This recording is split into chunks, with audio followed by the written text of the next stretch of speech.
एक राजा था, उसने सपना देखा। सपने में उसे एक परोपकारी साधु कह रहा था कि बेटा, कल तुम्हें एक विषैला सांप काटेगा और उसके काटने से तुम्हारी मृत्यु हो जाएगी। वह सर्प बरगद के पेड़ के नीचे रहता है।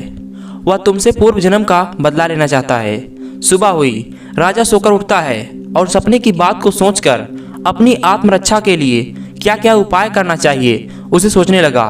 सोचते सोचते राजा इस निर्णय पर पहुंचा कि मधुर व्यवहार से बढ़कर शत्रु को जीतने वाला और कोई हथियार इस पृथ्वी पर नहीं है। उसने सर्प के साथ मधुर व्यवहार करके उसका मन बदलने का निश्चय कर लिया।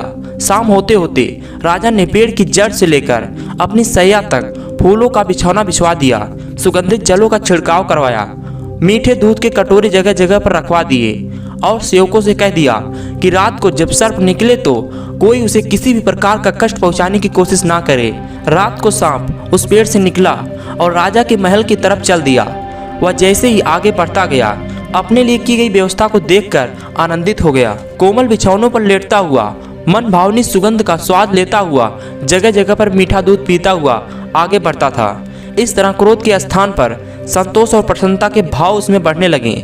जैसे जैसे वह आगे चलता गया, वैसे ही वैसे उसका क्रोध कम होता गया। राजा के महल में जब वह प्रवेश करने लगा तो देखा कि प्रहरी और द्वारपाल शस्त्र लेकर खड़े हैं, परंतु उसे जरा भी हानि पहुंचाने की चेष्टा नहीं करते हैं। यह असाधारण सी लगने वाली दृश्य को देखकर सांप के मन में स्नेह उमड़ गया।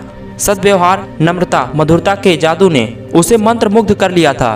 कहाँ वह राजा को काटने चला था, परंतु अब उसके लिए अपना कार्य असंभव हो गया। हानि पहुंचाने के लिए आने वाले शत्रु के साथ जिसका ऐसा मधुर व्यवहार है, उस धर्मात्मा राजा को काटूं तो किस प्रकार काटूं, यह प्रश्न के चलते वह दुविधा में पड़ गया। राजा के पलंग तक जाने तक सांप का निश्चय पूरी तरह से बदल गया। उधर समय से कुछ देर बाद सांप राजा के शयन कक्ष में पहुंचा। सांप ने राजा से कहा, राजन, मैं तुम्हें काटकर अपने पूर्व जन्म का बदला चुकाने आया था, परंतु सौजन्य और व्यवहार ने मुझे परास्त कर दिया। अब मैं तुम्हारा शत्रु नहीं, मित्र हूँ। मित्रता के उपहार स्वरूप अपनी बहुमूल्य मणि मैं तुम्हें दे रहा हूँ, लो इसे अपने पास रखो। इतना कहकर सांप मणि राजा के पास रखकर चल दिया। यह महज एक कहानी थी, लेकिन इसमें जीवन की सच्चाई है। अच्छा व्यवहार कठिन से कठिन कार्यों को सरल बनाने का उपाय रखता है। यदि व्यक्ति का व्यवहार कुशल है तो वह सब कुछ पा सकता है जो पाने की वह हार्दिक इच्छा रखता है। आपका इस वीडियो के बारे में क्या राय है, कमेंट में ज़रूर बताना। और हमसे जुड़ने के लिए अनलॉक माइंड इंस्पायर यू को सब्सक्राइब कर लीजिए। वीडियो देखने के लिए आपका दिल से धन्यवाद।